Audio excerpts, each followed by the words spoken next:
Good morning, another Kerfuffle showcase, and I am delighted to have the good people from Eurolink here today with their fantastic Vico product. Let's do it in order as you are on screen with me at the moment. Emma and Richard, hello, how are you both? Hello, very well, thank you. Hi Simon, yeah, we're great, thanks. How are you doing? That was good. Did you just try to do a Mr. Spock's kind of thing there, or was that actually? No. Okay, I didn't know if we were going full geek, full that earlier. Just a wave. just a wave. And you got the Kerfuffle gear there. That's fantastic. Clearly, I'm not going to speak to Chris as much because he's not taking the time, energy. I'm sorry, upside down there. I was going to actually make one, funnily enough. I was going to just colour it in pink like a headband. Well, but, now you've got me going there. We haven't thought about that, have we? Brilliant. Okay, so Rich, you're CEO of Eurolink. Chris, you're the full title Head of Business Development and Marketing, and yep. Emma, Head of New Business. Yep, that's right. Yep, absolutely. Cool. And in days gone by, Rich, you'd have been throwing mud at me, and I'd have been trying to do the same to you, except you're far too professional, so you always won those pitches. But anyway, I'm not too sure if we won everyone, but we had a healthy competition in the day, didn't we? Good. We can talk about those stories around the fire when we're allowed to. Anyway, cool guys. Look, the title of today is Can Vico, your CRM system, make life easier for an agent? If I say yes, do we just stop now and then we can move on, or should we? Pretty much nailed it, yeah. Because you know I'm not a detail person, don't you? You're a big chunker, they call it, don't they? A big chunker. Big chunker, cheeky get. No one's called me a big chunker yet so far. So obviously, I mean, from my point of view, obviously my previous company there, Eurolink and Vico were very much in that, in that top tier in terms of solution sell, being able to really. Whereas there were some kind of off-the-shelf packages that would do well for single office agencies, you were a very different kind of creature, weren't you, Rich? Do you want to just give us an idea about who is Vico, what is Vico, and give us a bit of the overview on that? Yeah, no problem, Simon. Look, I guess we were one of the original prop tech companies. Yeah. We've celebrated 30 years this year in business. All we've ever existed for is to provide IT and software solutions for the UK residential property market. It's simple as that. We're privately owned, privately funded, UK owned. We're 26 property professionals, although over a quarter of us have worked client side, which I think is really important and always forms part of our recruitment process. We've got We're just about to hit 200 years of cumulative experience in Eurolink as a team. So hopefully that gives our clients, and both current and future, some level of comfort that we know what we're doing. We've been there before. We've experienced the difficulty of transferring from system to system, and we've always been we've always been genuine. We've always been honest about the fact that it's not an easy process. It's not an easy transition. And anyone who tells you it is, cut the meeting short, move on, go down your shortlist. They're selling snake oil, aren't they? And it has always been the case. Well, look, it's over-promising and under-delivering, and a lot of companies, I think getting away with it's probably a little bit unfair, but I suppose they think, well, once they're in, but it's not what it's about. You start a relationship off like that, it's not going to last ultimately, and people don't forget that. Do you still get frustrated because there clearly are a number of providers out there that do operate, it seems, on that basis? You see from, you only have to listen to the pitch or see the emails there that they do, liken it to a sticking plaster. Oh yeah, it'll be fine. It's just a couple of minutes discomfort and everything else there. When a CRM system is as important as it is, it has to be the foundation of the business. It can never be as simple as that, can it? In terms of once you look at what is actually involved. I mean, as I said at the top of the show, I'm not a detail person, and I used to see our own project scoping documents, and I couldn't make it past page 3. The amount of, whether it's templates, workflow, automation, integration, data, web feeds. it is mind-numbing, isn't it? The amount that you guys have to take into account when moving, and not just the largest agencies, even the smallest ones have ticks in the boxes in all those areas, don't they? Well, take migrations, for example, data migrations. It's probably the single biggest fear when changing systems. And I think that's relative to any size of business, because everyone's data is relative to their company. And it's just as important to each company as well. But I think, again, there's always that flippant, well, we've been told by X, Y, Z that they've migrated from X to Y before, and it's easy. There's nothing easy about a data migration. I wish there was. I wish one of us could find the magic formula. It's just really difficult, and it takes a lot of commitment from both sides. It's not something that any of us, a Eurolink, a Let MC, a Repit, a Propco, there's no magic fairy dust for a data migration. It needs both sides to really get involved in the process. And by doing that, you can make it smoother, but it's never easy and it's never straightforward. The best you can hope for, isn't it, is when you can say, look, you're going to, Eurolink will minimize the disruption as much as possible to the business, isn't it? And that's really, the other thing is, though, it's also worth, we get caught between a rock and a hard place, because whilst you try to be realistic and, tell people, of course, that this isn't going to feel natural to you, it's going to be a bit of discomfort. It's also important not to go the other way, isn't it, as well? Because actually, if companies do work with you, it's not like there are, weeks, days or weeks of downtime per se, is it? It's just that it might take you a little bit of time to hit full usage capability and what you were expecting to get out of the package. But actually, real downtime is very rare these days, isn't it? Yeah, and again, the most migrations, particularly the final migration, because of course, while we're on the topic of migrations, there'll be a number of migrations, test migrations leading up to that kind of go live scenario, and it's usually done out of hours, Simon, as you know. It's usually done on a weekend, depending on size of database. And the key is to minimize the disruption. There will be some disruption, but not masses of downtime. And I always sort of think, in my experience, if you look back at the projects that haven't gone as well as the ones that do, there's usually two factors involved. It was rushed, or there's been an expectation that everything comes from the service provider side. That's generally, in my experience, where things don't go as well as they otherwise could do. I remember coming out, and they shall remain nameless, to go down with all my other skeletons in the cupboard. But I finished the demonstration after like 30 minutes, which is pretty unheard of, isn't it? In CRM, takes so long to show these days. And he was so happy, clapping. He said, "This is amazing." He says, I want it." And I walked out there thinking, why can't they all be like that?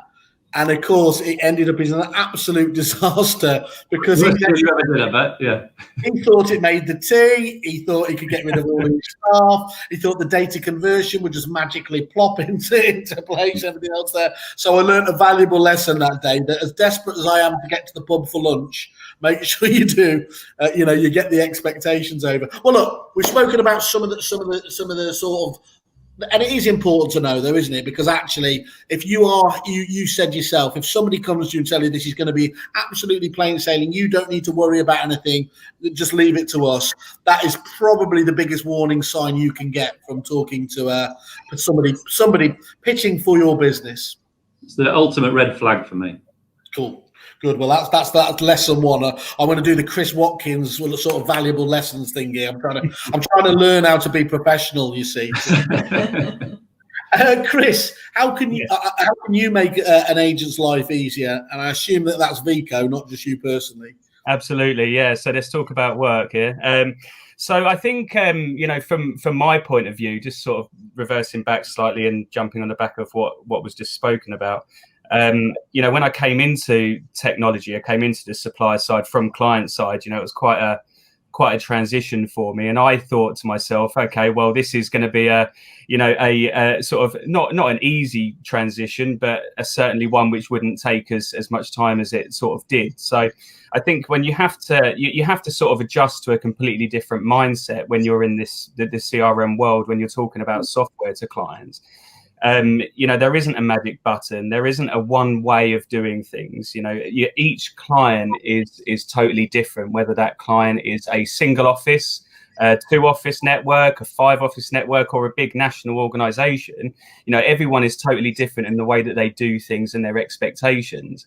So, we had to sort of quickly adjust to the fact that when we're going in to see clients, we're talking to them about what reasons they need to move ultimately. So, I think whereas before, 10, 15 years ago, it was sort of a new revolution, or 20 years ago, maybe, it's a new revolution that people or agents would remove themselves from the card system, the record card system with pen and paper and their printed details on the photocopier, to actually using technology and actually having a computer screen on their desk. And it was, it's a completely sort of different concept, but we're in a time now where we're really having to get into the detail of clients' needs and aspirations and growth strategies in order to deliver a solution which is right for their business. And I think that's really what we've had to do in terms of adjusting our approach to this pitch nowadays. I think your problem is, isn't it, these days, is that you talk about going back as I would talk in the good old days, where, as Rich will remember, you could almost sell the software on the fact, this will upload to my website and the right move. Well, again, that was that's it. And at some point, I don't remember when it was, and I can't remember if I actually helped create it, but we moved from being a state agency software, didn't we, to this more generic CRM. I think I nicked it from the Australians, actually, as I'm always loath to do. But that's the point these days, isn't it? It does, from getting away from the basic matching and mailing as it used to do, uploading to the web, basic reporting and everything else there, to genuine niche CRM software where actually you could sit in a room, it'd be painful, and just look at what these systems do over 2-3 days, and you still wouldn't see every element of what they're about. Absolutely. So, I think, again, it's a matter of, looking back at these demonstrations and these consultation sessions that used to occur. It was a case of, showcasing all of these fantastic features and say, pal, here's the money shot. Here's the biggest selling point for you. But now it's more of much more of a consultative approach. So, we've looked at our sort of typical profile of agent because, being from experience now, we've learned of what type of business that is going to be the best fit for us, and we're the best fit for them. So we're having to really sort of ask a lot more questions and get the whiteboard out, the flip chart, and start mapping out processes and understanding where we can fit in and where we're going to offer value. And when when we look at how we can make agents' lives easier, all that is relatively detailed. You don't want to put people off by going through that procurement process in sort of with a fine-tooth comb. But we just want to get the basics exceptionally right, and whether that's the right thing grammatically, maybe I can rephrase that slightly. But we want to we want to offer the basics, the basic solutions exceptionally well, and we've designed an approach and ultimately a product suite which I think complements that attitude.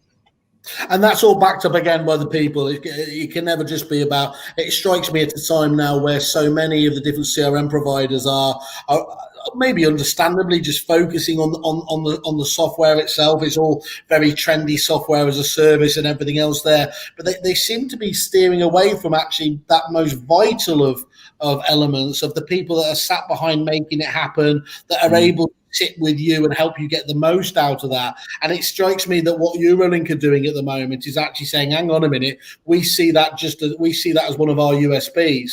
And probably I would say is the right thing to do, because from your point of view, of course, Rich mentioned they're almost 200 years of knowledge, and there's a Peter Pan though you may be, you've got lots of knowledge yourself, and especially when you're one of those rarer CRM companies that actually can specialize both on sales and lettings and accounts. That's where it's worth its weight in spades, isn't it? There, because as we can see, we'll say this offline, you can see some of those providers that are profess to go do lettings, and they're car crashes, aren't they?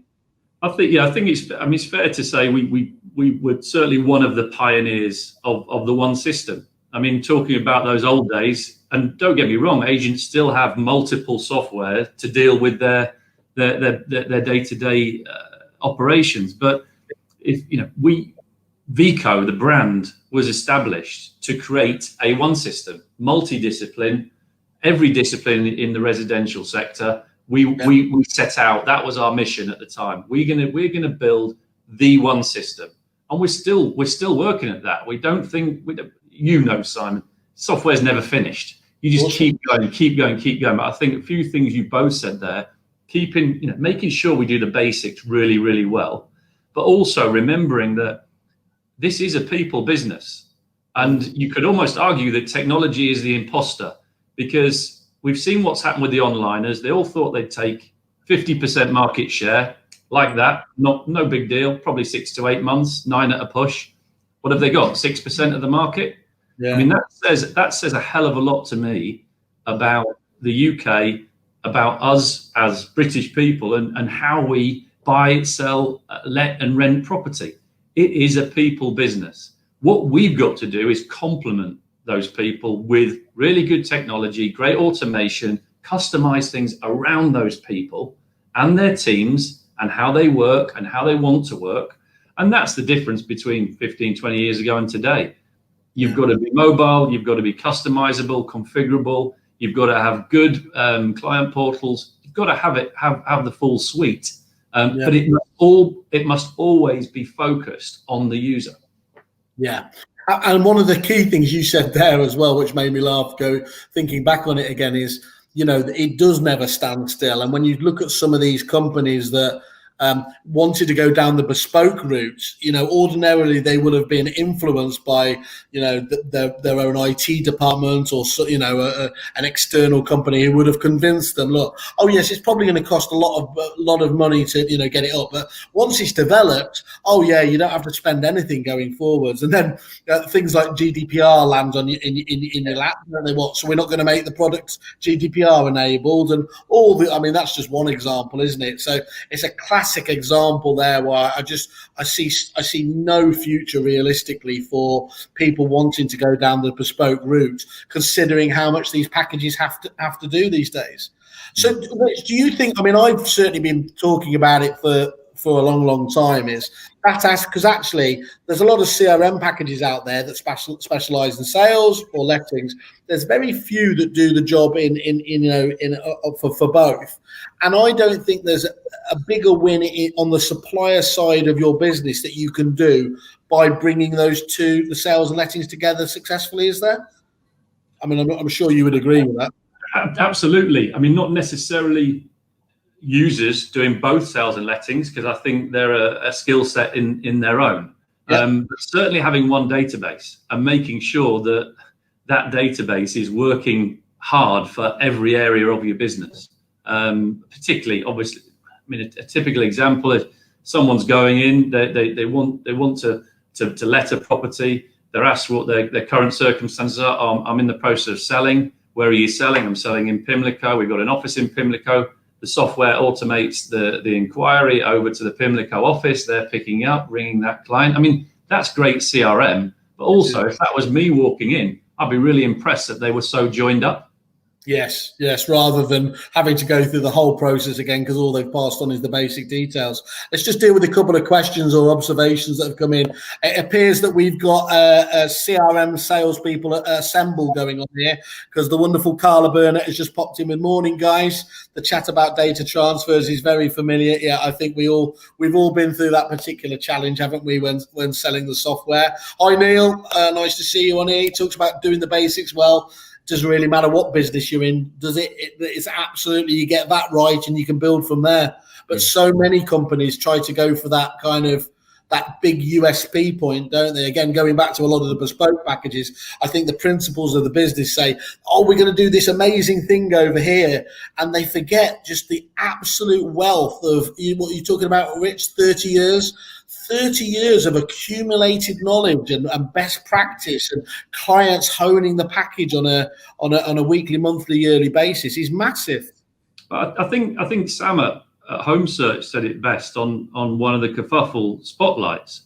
He talked about prop tech and new products solving problems that actually either don't exist or aren't that important to agents. And I think that's where, look, we're probably known as the steady eddies of the industry, and we'll take that reputation, because actually there'll be a lot of agents out there who want the steady, long established, knowledgeable company to help them get everything right and all those basics right and automated and in great shape. Steady Eddie, so as you said, gets a bad rep sometimes, but you don't want to be all exciting and on the edge of your seat and sort of a bit wide in two areas. I would suggest accountancy, a la Enron, and CRM software, because you get either of those wrong, and again, you're in a bad place, aren't you? Sure. So we've got Michelle here just pops in as well. Absolutely agree. Technology is to complement, not take over. Thanks, Michelle. Absolutely agree with that. So, Rich, obviously you have got that long-standing relationship with so many of those clients. What do you think? Why do you think they stay with you? Well, I guess I'd like. Well, look, let's look at the crux of it.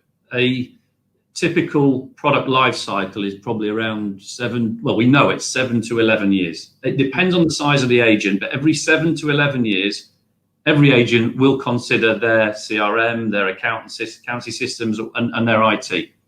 So what do we need to do to make sure at that point of 7 to 11 years, when they are reviewing, why would they want to stay with us? I mean, look, we operate our business on the backdrop of 4 basic core values: being genuine with people, being straight with people. And I believe certainly we have a reputation for that. Being supportive of people, their companies, their users. Again, I think our stats speak for themselves. Last month, we of all of our support calls, we hit our under 30-minute fixed time, not response time, fixed time target, which is an internal SLA. Yeah. We got 9 out of 10 average feedback score from 70 responses. Now, getting anyone to respond to how good was a support call, I think that's an achievement in itself. Getting good scores is remarkable. Just getting engagement with us. Exactly. Off the back of, can you fix my problem? Yes, we can. Great. I want to move on. To then take the time, I think is great. So for 70 users to go out of their way, I think that says something. Thanks a lot. Number 3 would be, I better remember these, hadn't I? Innovative. So we've got to innovate. If we get to the 7 to 11 years and we haven't moved on, we haven't innovated, then they're going to move on. However, if we have, and we have worked out solutions for portals and mobile working, for example, at the moment, then why would they leave? And finally, focused, keeping focused on what we do, not getting distracted by trying to build a fixed flow. We don't need to build a fixed flow. We can integrate with fixed flow. We don't need to build a referencing company. There are lots of great referencing companies. We don't need to build these parts of our product. Stick to what we do best. Be the be the center of that ecosystem of prop tech. I've rolled that line out a few times, but I genuinely believe it. It's our database sits in the middle of a whole plethora of platforms and products and apps, and that's where we need to keep focused. I think that epiphany. That's why people stay with us, and relationship, obviously, but that comes with being genuine with people. Yeah, you get the goodwill from the relationship, don't you? That, if you ever need a bit of goodwill in the bank, it's something, and sometimes things are going to inevitably go wrong. That relationship gives you the time to fix the issue and move on to it, doesn't it? It is interesting, that point though, actually, that CRM companies did have a bit of an epiphany, didn't they? Because at one stage, if we go back to the days of Vibra, it looked like the march was towards, we have to do everything ourselves. We do have to own all of the companies. And actually, at some point, CRM companies woke up to the fact that, look, our job is just to integrate with the best-in-class providers. It isn't to actually have to do it all ourselves, isn't it? And I think that has been for the good of the industry on the whole. It's taken time, of course, because still, just by integrating with third parties, there's still a lot of work there, isn't there? But actually, for the good of the agents, that's going to help them in the long run. I'm sure. Yeah, I'm sure of it. But that's where we're going. Look, Emma's role is very new to us. Emma's in her fifth week. So it'd be interesting to sort of hear from Emma her kind of first impressions of us. Do we follow our core values? I'm putting myself on the spot here. I certainly hope we do. But also her views on the industry. Don't make this the shortest employment ever. Say the right things, no matter what.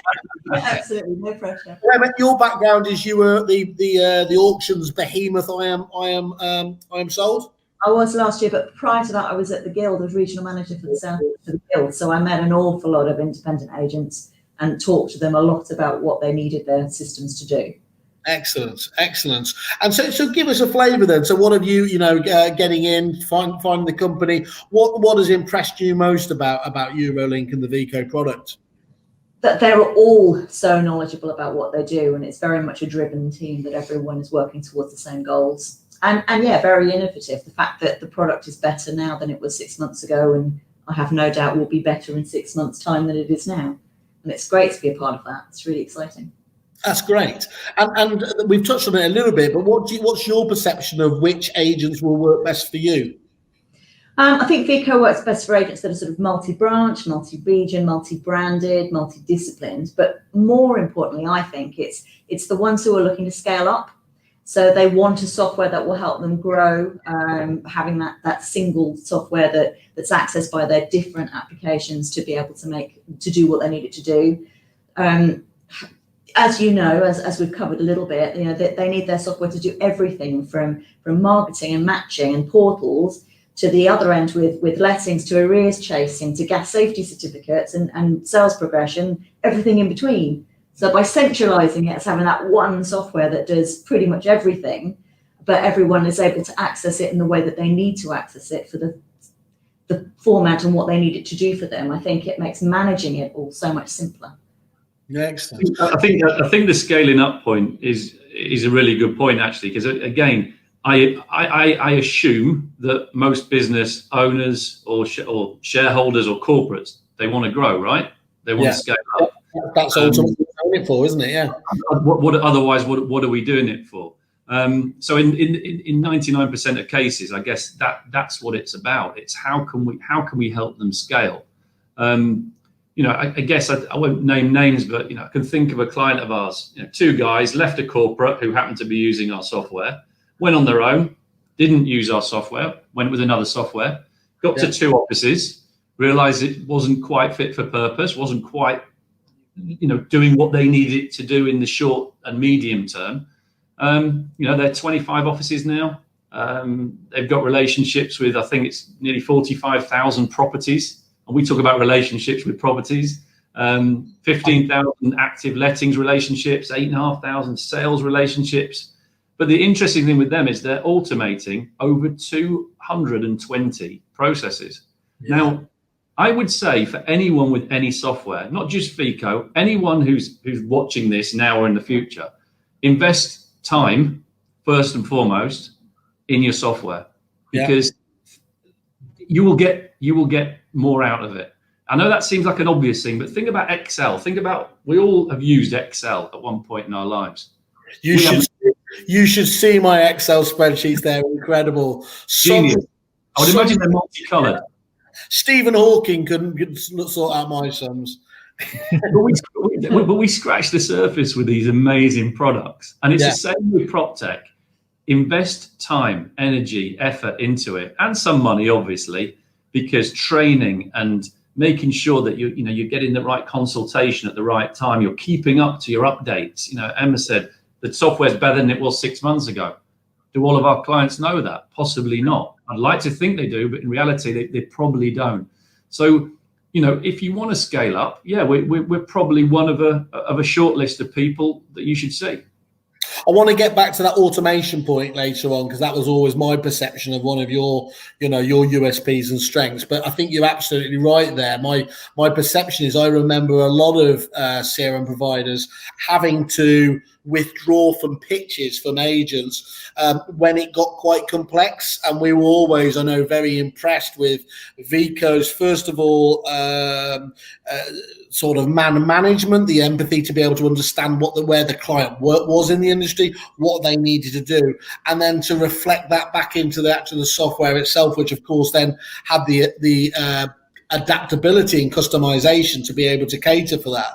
So I think that certainly rings true for me.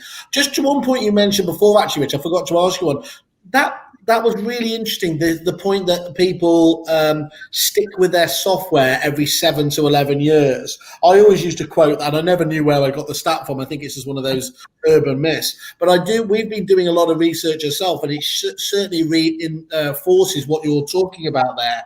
Do you think agents themselves would be surprised that actually that is the sort of, if you like, length of tenure of a CRM package? No, I don't think they would, because let's face it, who wants to move software? And I shouldn't be saying that as CEO of a software firm, but that's the reality. No one wants to move software if they can help it. However, if they've got improvements they can make, and again, this comes back to even at the early days, Emma's recognised that we need to go in and understand what is driving change, what they want to improve in their business. Yeah. And as I said, if it's scaling up, which it usually is, but if it's just being more boring things, compliance, client accounting, all that kind of dull, boring back end. It saves you from going to jail. It saves you from going to jail. And yeah, I suppose that's quite important. Yeah. But I think 10 years hard labour.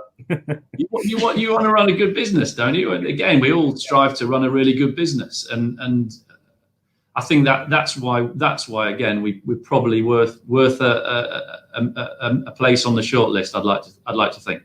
We're trying to really find at the moment to counteract that kind of stickability, because actually we haven't published it yet, but we'll obviously highlight it to you guys and indeed our Kerfuffle membership, that it is absolutely reinforcing that length of, well over half of agents have had their systems for more than 5 years, and actually still a sizable proportion more than 10 years.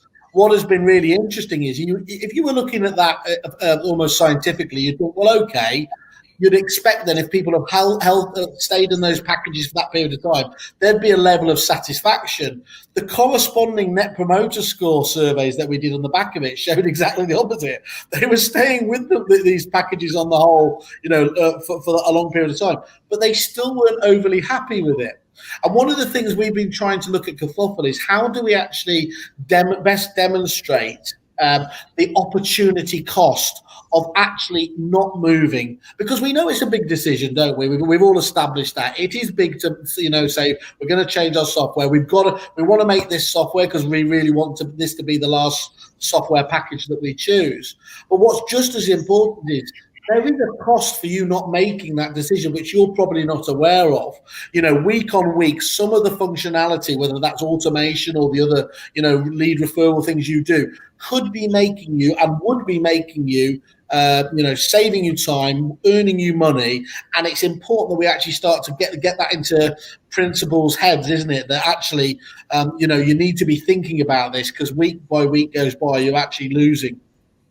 I think if I can just sort of answer that, I think that about 3 years ago, when we started looking at what we were offering, how much value that we were giving to clients, we really had to sort of pay attention to some of the really sort of unique aspects of what Vico can do. And I think primarily one of the primary sort of aspects of that was automation. So just coming in about the automation side of things. You know, we found that it was growing and growing, the demand for agents to utilize email correspondence going out automatically, removing manual intervention as much as they possibly could, just to ensure that they can be as efficient as possible, was becoming more and more in need.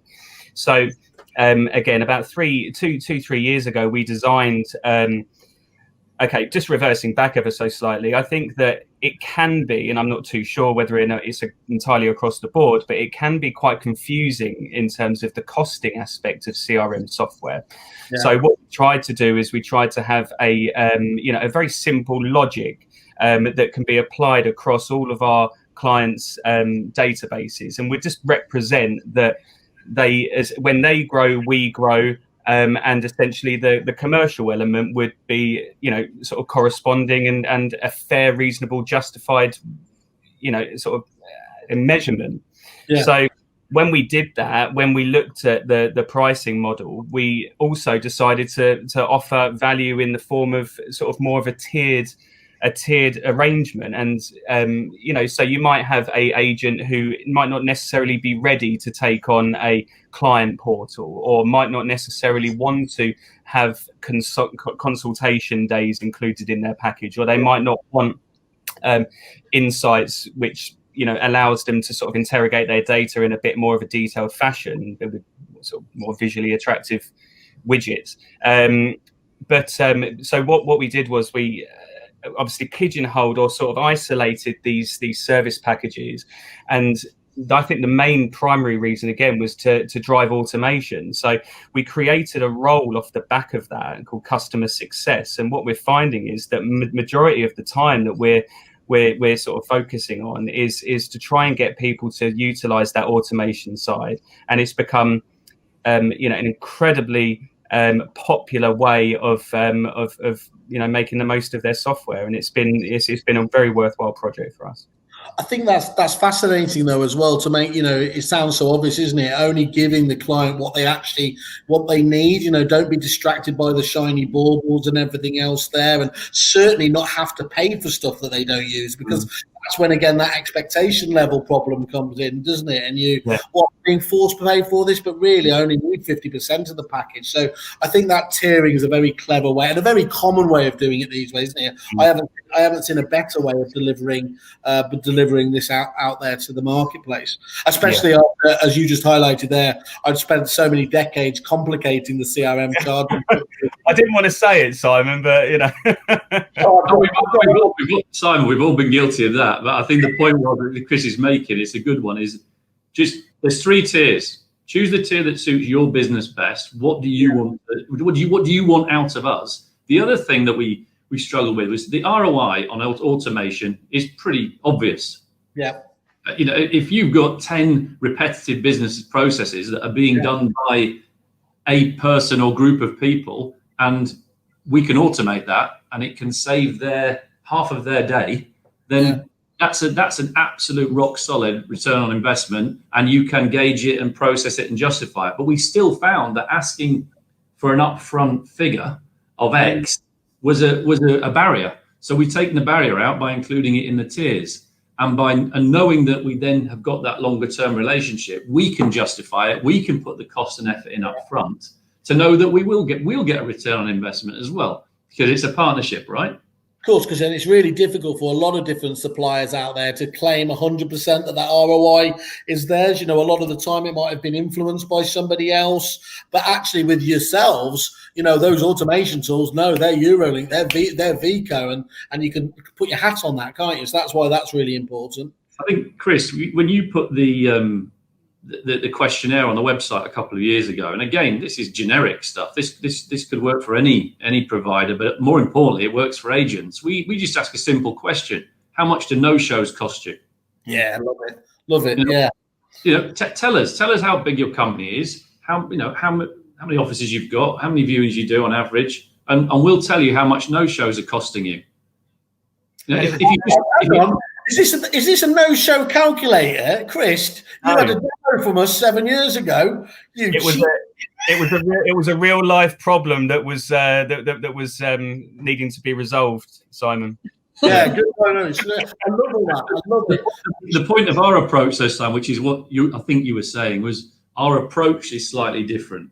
Not saying it's better, it's just different. So our approach is to understand that common problem, as you've identified and others have identified. Our approach is, well, if you now know what it's costing you, how can we improve that? How can we fix that? And automation is the way, because by then automating all your communication, your responses, as well as incoming responses, then it's going to save you a lot of money, because it's going to save you that time and effort, because you don't have to rely on an individual to manage that. So again, the point one of the guys who was viewing said, yeah, absolutely, technology should be supporting, not taking over. That's an example. It's a word that keeps coming back into my mind is qualified. Everything you seem to do is, qualify whether the client's right for you and vice versa. Qualify and test for things like the data conversions and making sure they're in this respect, qualify and be able to literally prove the ROI stats is whereas most people just try to go for the sales spin, you are seemingly obviously, willing to say, no, we can deliver on this, and this is how we're doing it. It's a much more scientific method. We've got another couple of comments here. We've got Ryan's being a little bit bitchy there, so we don't want it to turn into a full fest. But and then we've got it really is turning into. You're all going to disappear while Mark Bevan's War and Peace comment comes up on. Sorry, we've got rid of you here, but let's see. So Mark Bevan, CRM expert, it's safe to say that during my time at Repeat, we were targeting agents to get them on the client account side of things. What always came up was a big brick wall when talking to clients using Vico. The amount of automation and uniqueness was second to none and a total non-starter.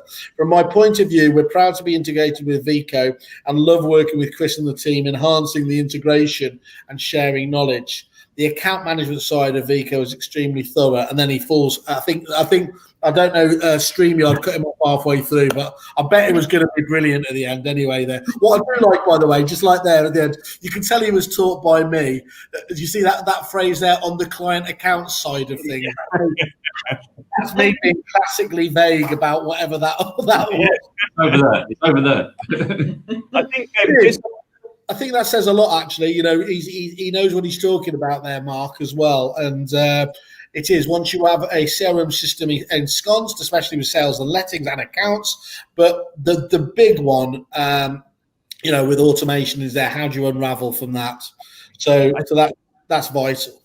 I think one of the points as well, sorry, just touching on what you were saying, Rich, is that, we had we had that questionnaire go out, and it was so relevant at the time. The volume of viewing inquiries that were coming through, and requests, and time spent on sort of wasted journeys, unnecessary phone calls, etc., was just so prominent. But now, and I don't want to necessarily bring in this topic, but sort of post-pandemic, it might not necessarily work for them. So, what we've been doing, and what we tend to do from the account management side, is that we're speaking to a lot of the clients about what solutions that they've now put in place, whether this is, sort of greater qualification process at the beginning, adding additional layer of virtual tours as opposed to, jumping straight into sort of a viewing or straight up. Clients are sort of adapting and changing their needs for automation, and because it's very, very dynamic in terms of what we can do and what we can spec and how we can deliver it.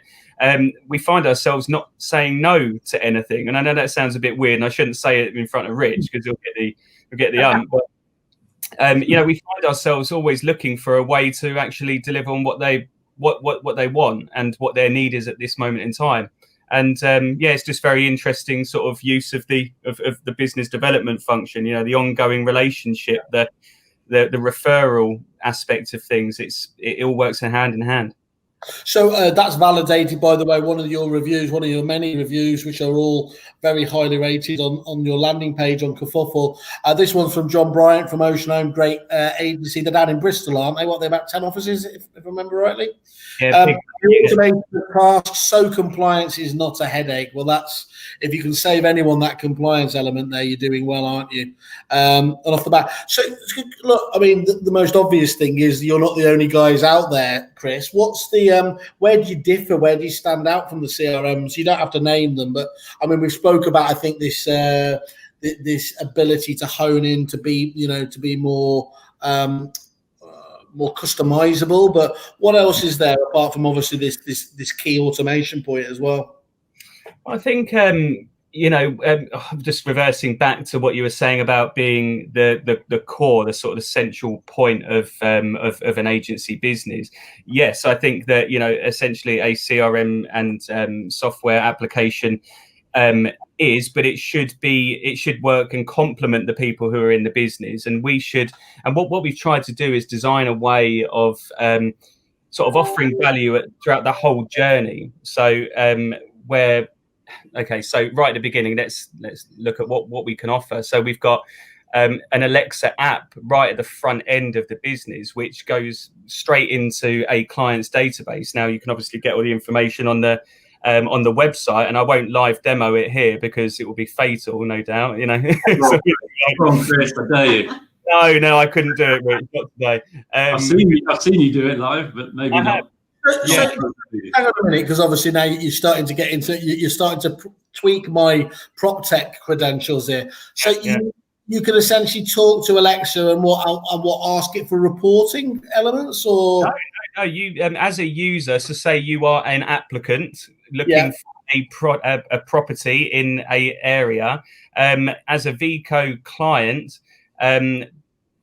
A VCO client can display or have their properties available on an Alexa app. So if an applicant is sitting in their front room, let's say, with their family, and they've decided that they need to move house, or they want somewhere bigger, etc., they can say, Alexa, show me sales properties.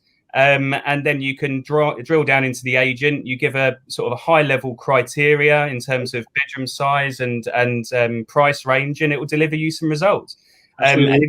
If you've got a screen, it will also offer you the main image and a text, the summary, full description text as well. So it's brilliant.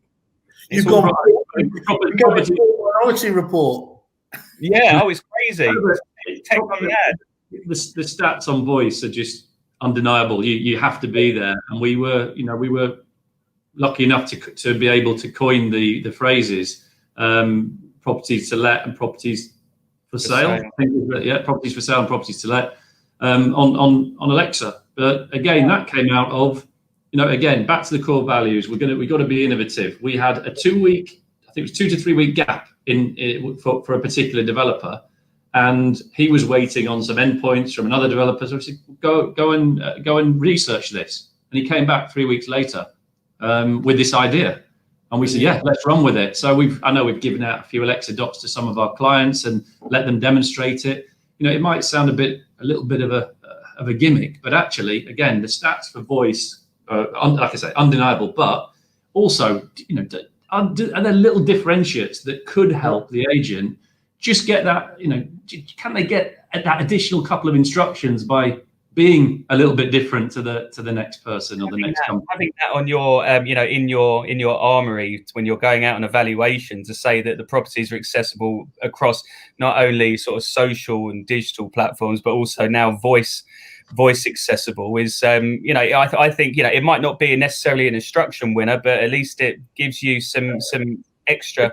It shows the direction you're going in. Secondly, as well, obviously with lettings being a younger demographic on the whole, that's there. Obviously, my kids I know would now only use VCO because Christ, they talk to Alexa more than they talk to me.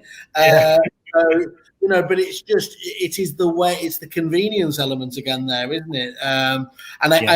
Why I got really excited there was when I went to on one of my many jollies to Australia, and I listen, Josh Fegan, obviously industry guru, and he actually unveiled at the ARIC conference over there, and he said, "This is the where CRM needs to go." And he just had the phone up on there, and he said, "Show me my listings for the month, and show me my top 10 people to ring." And it was actually Siri read it back to him, and I've never heard 5,000 people without literally saying a thing. And of course, I was back then head in hands, because I thought, how's he launching this? Now, he did say straight afterwards, that's not quite there yet. But it was a sign that Josh was thinking, and this is going back a good few years, 3 or 4 years now. He knew that is exactly what people are going to want to be doing. And if we're not thinking about that now, we're going to get caught behind the wave, because somebody else will come up with it, won't they? Yeah.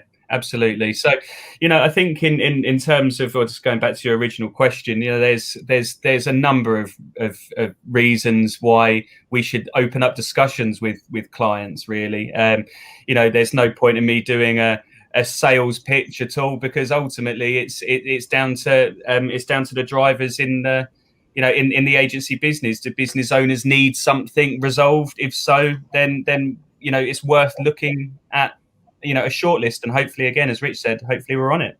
What do you see as the best way of an agent engaging with you to find out that critical point about whether Eurolink's right for them, the Vico software can be customized for them, and of course them right for you?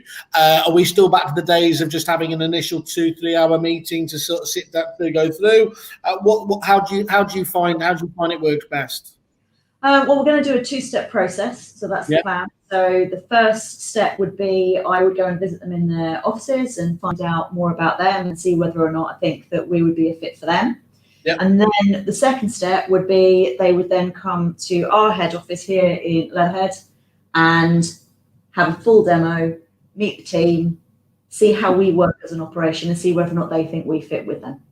And I think that 2-step process will make sure that we've got that consultation done, so that we can scope out everything to minimise the amount of drama that we'll have when we start.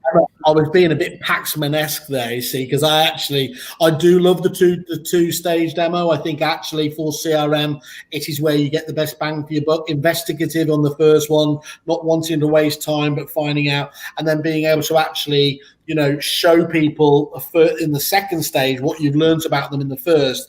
Is I would always consider best practice for best practice, because you'll find a lot of the software, the CRM providers will not want to go down that route, because they'll be telling their salespeople nail it in the first one, but all those horrible points we spoke about in terms of expectation gaps and everything else come to the fore when that happens, don't they?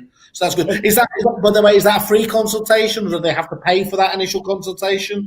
At the moment, it's a free consultation. We'll have to see how it goes. It will always be a free consultation. Look, it's a win-win. It's time very well invested on our part, and on behalf of the prospective client. Because, like I said, we could get to the end of that short process and say, "Look, it's not right for you."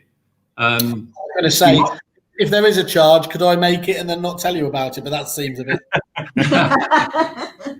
the kerfuffle tax. Yeah. Okay, I really like. I like that approach.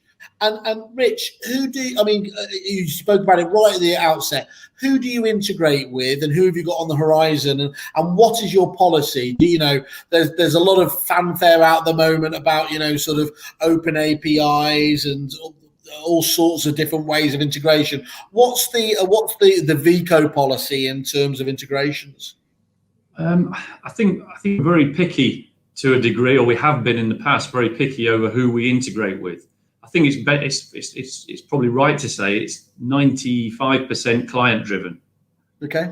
And the reason why I say 95% is because that's where our drivers come from. If we tried to integrate with everyone, it just wouldn't work. Obviously, you can provide APIs. So at the moment, we integrate with well over 100 different organizations. Wow. And that could be anything from a bank through to Rightmove. But we integrate with well over 100 organizations. And that is only going to grow. But our strategy in the future is not to try and be everything to everyone, but to look at the core periphery services and provide APIs for those core periphery services. Yeah. So, for example, referencing, we would provide a referencing API. Yeah. and then anyone, because again, people's choices are their own, aren't they? We can't drive anyone down a particular route. We can influence, or we can try and influence. So, for instance, our preferred online payment partner is SagePay. Yeah. There are a number of very good reasons that I won't bore everyone with, but certainly if you're a letting agent, it's the right solution, because other solutions like WorldPay, they just don't do what we need to do, because you might be taking commissions off things, for example. So there's ways we can influence and use our 200 years of experience to advise, but ultimately we are driven by our clients. But yeah, in short, the strategy is we've been very picky. We do integrate with well over 100 companies. However, I think the way forward, in my opinion, is to be supplier agnostic, if you like. So provide the API for the need for the service. So the days of kind of a CRM just having one preferred supplier, you don't think that's really, unless there's an outstanding provider in that field, those days are gone?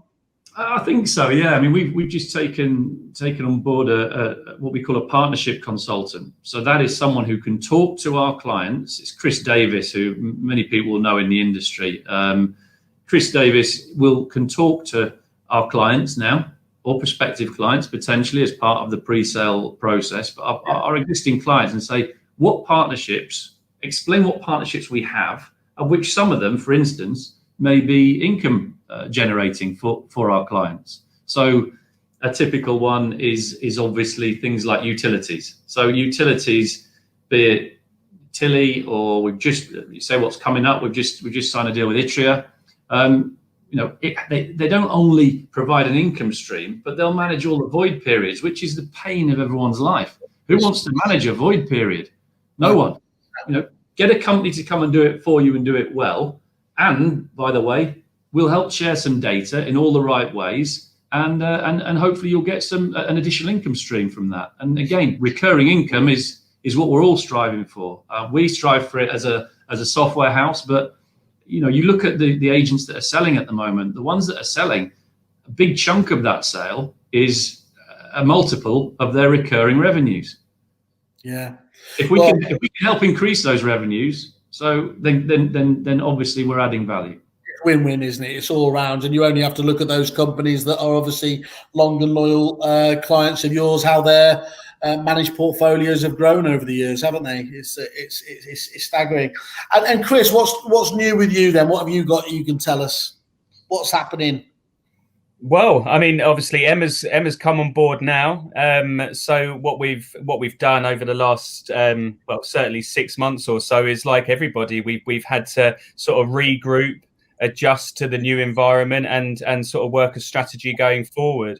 And I think that, obviously bringing Emma on board and bringing Chris on board, it allows us to be a lot more approachable for specific areas of the business, as opposed to, sort of being a master of everything all in one department. So I think from a sort of a company perspective, I think that's really where we are at the moment. We've spent a lot of time on strategy, a lot of time on profiling in terms of the right agent for us, and and essentially that's why Emma's here. She's got incredible amount of experience and knowledge and everything that goes with it. And her phone's always on.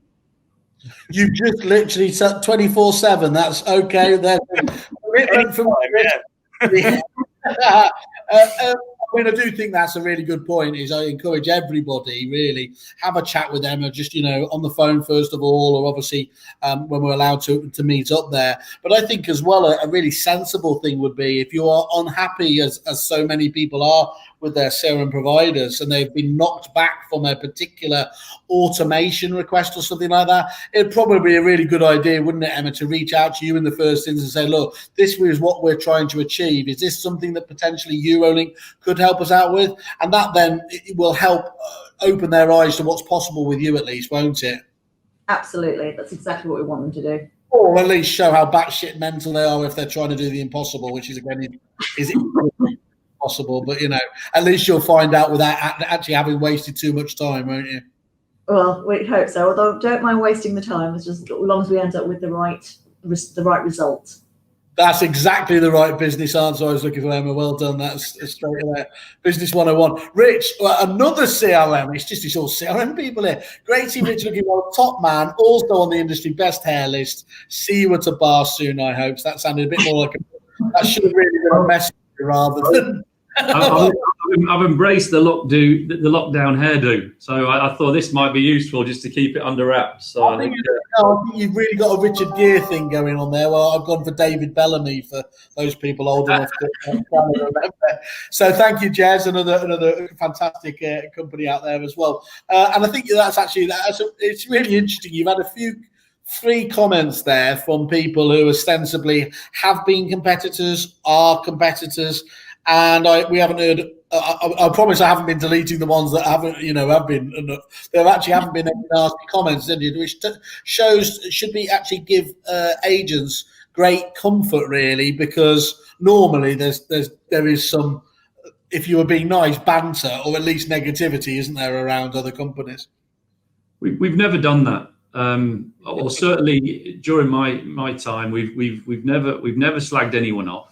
It doesn't pay you to do that. If for whatever reason someone moves on, how can we help? It shocks people when you ask them, but it's just the right approach. And if we, as I keep saying, if we keep sticking to our core values, we won't go far wrong. Yeah, but it was just so much fun winding people up. That's why we can do it in a bar 1-to-1 and rip each other apart. That's a totally different. But then again, the fact I'm not in the CRM space tells you everything you need to know there. Okay, Chris, I believe, again, fantastically, you've got a deal for our lovely Kerfuffle members as well there to help them see the wonders of Vico. Do you want to just give us an overview on that, if that's okay? Yeah, I mean, I'll just start off by saying I think Emma might want to have a sort of a chat about the actual deal. But again, just on the point of the tiers, the product options, we've designed an offer around that. Really, I think that it's a really good way to, again, get it out there, get it introduced to that concept into a lot of businesses, wherever they are in their decision making cycle. So, Emma. Yeah, so that's very simple. So if they come through Kerfuffle, then they'll get upgraded to the next tier up. Perfect. Very simple. For the first 12 months, let them try these products that, like you say, they might not know that they want yet. But let's try and encourage that. And if we encourage that through your platform, then that's great. Brilliant. Well, I encourage everyone to get in contact, obviously. What's your sort of best practice advice? Do you advise people to start off on a lower tier and add as they feel comfortable and are seeing value, or is it give the top tier a try? And I mean, can they downgrade as well as upgrade, or is it? It's best fit, Simon. Best fit. What's the best fit for you? What are your needs at this time? And that could be at the outset. It could be 6 months in, 6 years in. As I keep saying, as long as we keep innovating, as long as we keep moving our products forward, hopefully people will only ever want to move up. But of course, if business is contracting, then we can work with that as well. And we just need to point out as well, I was told to point this out, it is just for new clients only, because obviously we've taken a point in time, haven't we, on this? We have, yeah. Cool, excellent. Well, look, I mean, it's just to get rid of Chris again. Not that I want to, because obviously his hair's fantastic. Actually, in fact, look at that. I get to see his hair still even in there. Just about yeah. So intuitive software, easy to navigate, and most importantly, great service from support teams. Price isn't the cheapest, but also isn't the most expensive. That lovely sweet spot. Pound for pound, the price is fair for the product and service. We also use their IT department who are excellent, and the reason I decided to use Vico by Eurolink in the first place. Matt Whalen from Pillars Estates. Thank you for that, Matt, for putting that in there. And then again, the simplicity to navigate. Kevin Gibbs from TLC Property Sales and Management, and ultimately the UI and simplicity to use a CRM product ordinarily determines how successful it's going to be, because we can have all the data fields we want in there, can't we? But actually, if it's not easy to use, then you won't be able to get the data in there that you wanted to power the referrals and to power the integration that makes it success. So that, again, can't really be overstated, can it? No. Guys,